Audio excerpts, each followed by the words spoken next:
Okay, you are back again with the crew. The staple crew is live again tonight. Tonight I'm going to have a fun little lengthy discussion with you guys about something that's been on my mind for a long time. It's been one of those things that comes up as it did over the past weekend, and I thought, well, Congress is talking about it. Let's get to the bottom of this. So, somebody said to me not long ago, a couple of days ago over the weekend, they had a little debate with me about what's happening. And their statement essentially went like this: well, we don't need Bitcoin because Bitcoin's too wasteful. And Bitcoin is creating environmental issues that we can just do fine with staking coins. I own both. Full disclosure here, I own both of them. I like staking coins. I think staking is a great alternative to, like people say, mining and whatnot. And it's a totally different distribution system in the way that they reward people that run their networks. I'm not going to get too much into that. What I'm going to get into is something crossed my mind, and I thought it was kind of interesting, was Bitcoin uses electricity, correct? To mine. It's not as if Bitcoin uses nuclear power or, I don't know, sludge or diesel oil to create. Mind you, gold does, and we think that's pretty important to pull out of the ground. So, there are things that take environmental circumstances to pull it out of the ground or to mine it or create it. Well, something crossed my mind and I thought I'd share it with you guys.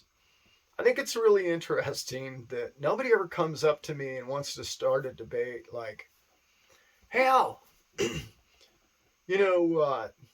Tesla cars are burning too much electricity. Never hear that one, do you? Because the Tesla Corporation is green. Everybody knows how green that is. So they get a pass. Why do they get a pass? Why is Bitcoin this disgusting, filthy, polluting problem and it uses too much electricity? Some of the quotes I heard was more than the country of Argentina, more than the city of Chicago when somebody came. I got to look that up. Seems like a lot of electricity, but it could even be possible. You're talking about a worldwide coin here.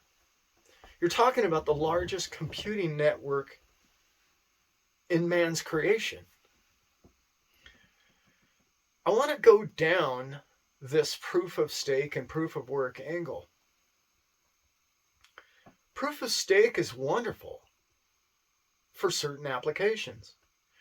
But when you need something that's as important as sound money, and those of you who know what sound money are out there, better yet, those of you who do not know what sound money is, stop this recording and look it up. Please. It's way more important to the rest of your life than this video. You have my permission. Leave, figure out what sound money means. Because sound money, honestly, is the only hope for what I would call the bottom 5% of the population of this planet. Now, sound money gets created when you can't just arbitrarily pull something out of a hat, such as a fiat dollar.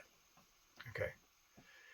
Now, I'm not necessarily saying that proof of stake is just pulling them out of a hat, because, well, they kind of are, but I have a video on that, proof of stake, if you'd like to look into that. Well, what I mean is there's a human being behind proof of stake. Okay? And there's a really neat story going on right now. I don't know when you're watching this video, and there's these Canadian truckers who are trying to make a difference in the world. And I believe they are. And hats off to you, gentlemen. I love the work you're doing. Anytime that somebody expresses that much love and passion for their freedom, I'm in favor. Just as long as nobody gets hurt, right? And I think it's a peaceful demonstration. It's amazing. Well, what happened to these truckers, it's very cold up there, as you can imagine. They got sort of stranded because all of their donations were coming to them in the form of GoFundMe accounts. Okay? So I don't know whether it was the Canadian government or somebody had decided, hey, I know what we'll do. We will persuade, convince, or get the people that are against the truckers to put enough pressure on the GoFundMe people. And they shut their funds down, leaving these people who are just trying to peacefully demonstrate stranded. And you ask yourself, does that sound like freedom to you? No. It sounds like a man who has a company, who has a lot of control and can be corrupted, or his own needs. He puts his own beliefs in front of thousands of other people. So that's an example, basically, of what proof of stake is. GoFundMe. It has a man at the top. It's got a CEO. It has a board of directors. And they have a political agenda. Okay? Well, no different than a proof of stake company. Your proof of stake, sure. Okay, well, it's cheaper. There's no electricity. There's no nothing. The difference is Bitcoin doesn't have a CEO, doesn't have a board of directors. It doesn't have anyone who's politically on either side of the fence. It just knows arbitrage. It knows up the middle. It sees both sides. A lot of you don't know this, but my little farm is named Themis Farms. Excuse me. Themis is the goddess of justice, or known in our court system as the lady who has the scales in her hands, a sword in the other hand, and a blindfold on. Because she doesn't want to be persuaded by what she sees.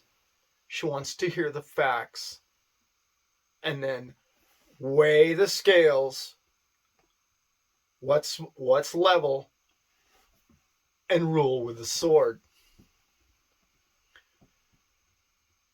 That's the way you run a democracy. That's the way you run a republic, in my opinion. It has to be fair for everybody. Well, when corporate interests start controlling who gets money or who gets funds or who gets to go to the grocery store because you did or did not have a medicine, this is the kind of things that can happen. And nobody likes to be told that they have to do this or can't do this, or why you can't do this thing or that thing because you didn't get this done. Nobody likes that. And honestly, I think we're just way too advanced in our time that we live in, this wonderful, amazing, futuristic days that just keep getting better and better. Do we need to go backwards when it comes to people's privacy and their rights? I don't know. I didn't mean this to be, well, I don't believe I have been political because I don't really have a political dog in the fight. I'm talking about staking and electrical use. So let's get into electrical use. So Bitcoin uses a lot of electricity currently. years, 10 years from now, probably 10 years from now, all of Bitcoin's electricity will all be completely green. And the reason why I know that is because that's honestly where it's headed right now. And massive mining companies are looking for the most profit as possible. And most of those places are in remote areas of the world. For instance, nobody wants to live in a volcano, and you can mine a lot of Bitcoin in a volcano.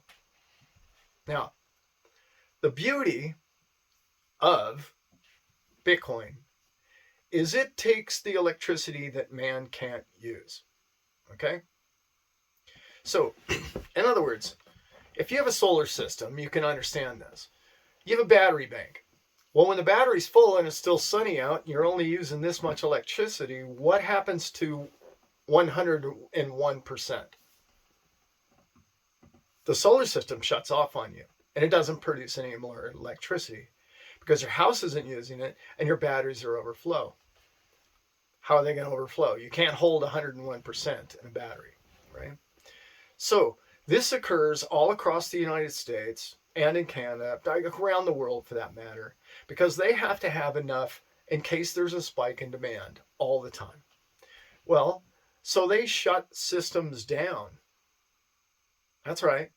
Shut it down because they don't need it, right? And you say, well, okay, what would they like to do with that electricity? Well, they'd like to have a place to put it. Bitcoin mining. That amounts to, I just looked it up today, somewhere around 12 to 18%, depending on the region in which you're in the United States. I didn't look up Canada, sorry. And by the way, that is roughly, well, right about what the use of Chicago is. What a coincidence. So, if you understand what is happening with sound money and the use of electricity to create sound money and the importance of sound money, you would say to yourself it's pretty well worth it. And here I'm going to give you an example. I'm actually going to say, quite controversial, that it's far more important that we have Bitcoin than it is that we have Teslas. Oh boy, blasphemy. It's sound money for the people hasn't occurred in so long.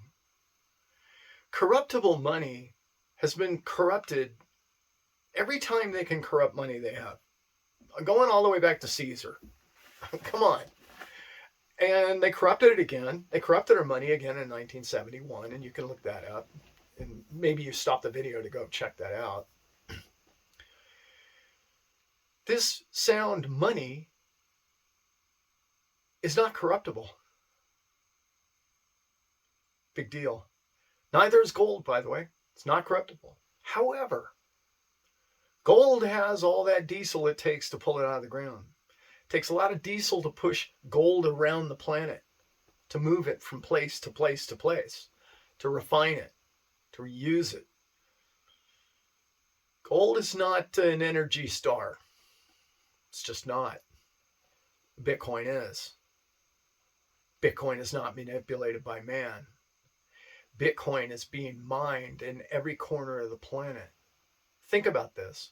You can set up a hydroelectric dam in a river or a waterfall where there aren't people for 5,000, I don't know if that exists, 1,000 miles away in some jungle where nobody exists. You can mine Bitcoin there and make money. Is that affecting the planet? Is geothermal plants that could be dotted on virtually every one of these continents all around the world mining Bitcoin, is that affecting the planet? No. Is sound money important?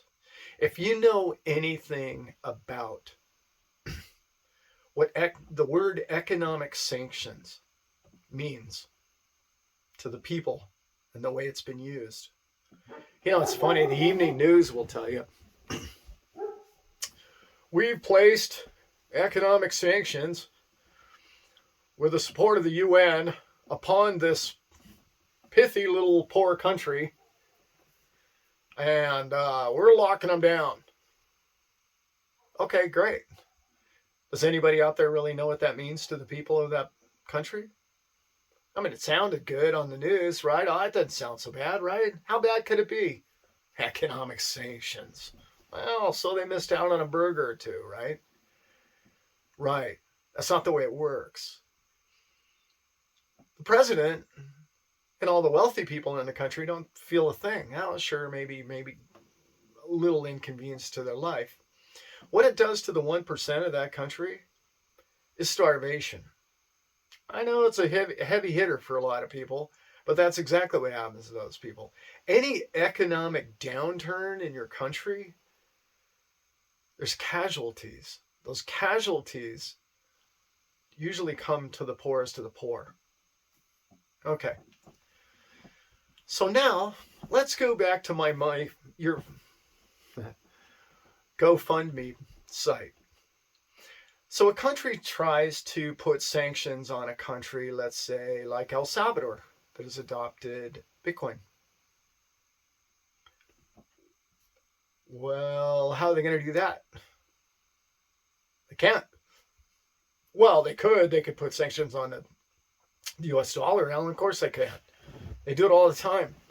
They have Bitcoin now. In fact, it's kind of what this whole video is about. That's exactly what happened with these truckers. Sure, they got stranded. They were funded through one main office, and they were distributing the donations of all the great people that was supporting them through GoFundMe. And GoFundMe thought they would get smart and lock them all up and virtually stop these trucks in the frozen tundra of Canada. You know what saved them? Bitcoin. Because no man, no government, no president, no parliament, no CEO who has a political process in the back of his mind thinking he knows more than somebody else, and those people don't deserve to be able to protest. Think about that long and hard. We are talking since the invention of gold, we have the perfect sound money. We have money that is uncorruptible by the ignorance of politics. Think about that. Think about the lack of the ability to wipe out greed and the ability to wipe out corruption in government. You know, when I talk about subjects like these on this show, I really want to go down that negative road and talk about the misjustice that man has betrayed upon each other. All of us. We all do it to our brothers. And I don't understand why. I do understand why. Political gain, financial gain. We have an opportunity, people. We have a massive opportunity. The first time in history, we have sound money that can be transferred to any place that has a phone in this planet. And not only that, anybody who has a solar panel, I want you to think about this. You know, our kids, your parents used to say, "Oh, you know, Allan, you can't have those candy bars." What do you think? Money just grows on trees? Excuse me. I don't have a money tree, Allan, in the backyard. Well, Mom, you know, I just want a candy bar. Well, I don't know that we can say that any longer. We do have money trees. They're called solar panels. They're called little creeks with little hydro in it. Anything that you can generate electricity with, it doesn't take that much to buy a solar panel. You can buy a couple solar panels and you can have a little laptop and you can make money. A lot of the best ways to do that is with staking. Don't get me wrong. But mining, that's the way. And stop and think about this now. You can now, any human being, where the sun shines on them, can have a money tree. Their own very own money tree. Now, sure, is it going to make you rich? Probably not. But I'm talking about the poor now. I'm talking about the lower 5% of the people on this planet. They can grow a money tree. And if you don't think that's significant, name me a time in the history of mankind where in your backyard, every backyard of every person that ever lived, okay, they had a gold mine. Nope. They had an oil well. Nope. No. For the first time in the history of man, we have energy as money. And if you can generate a little bit of electricity, you can trade what that electricity produces into tokens. And those tokens can be sold for fresh water, food, clothing, shelter. For the first time in the history of man. And now you know why I think maybe Bitcoin is just maybe a little bit more important than a Tesla. Oh, sure, love Teslas. I think it's an amazing technology, and I think electric vehicles are coming our way. But when I said what I said about the Tesla and the Bitcoin, you probably all thought I was crazy.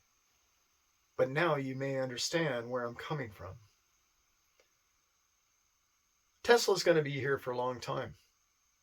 So is Bitcoin. Let's try and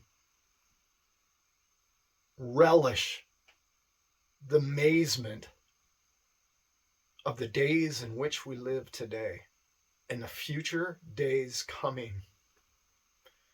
when man is not corrupted through his earnings of his daily efforts.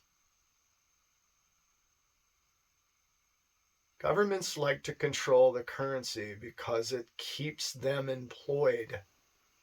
Remember, they don't have a job. They don't earn money. They take our money to support themselves. Just think about that. Just think about how that could change in the future. Anyway, I didn't want to make too heavy of a video about this whole thing. It could get crazy. It's a fun subject. It's all opportunity. That's all it is. I know Congress is going to have their big meetings about it, and they're going to drop the gavel and tell us all we can't do this. Congress is in so far over their head on this one, they have no clue. You're going to stop mining in where? U.S.? They're just going to move elsewhere. They left China and they didn't even skip a beat. Anyway, I love when man thinks he can control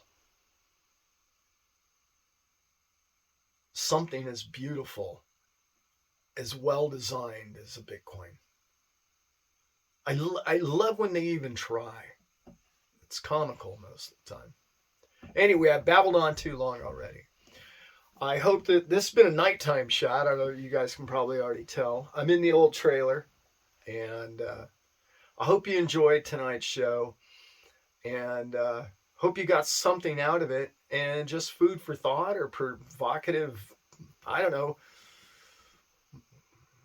chatter for the office tomorrow. Hopefully I gave you something and got you to think about some things and understand why Bitcoin is, it's important that it is mined, in my opinion. One man's opinion.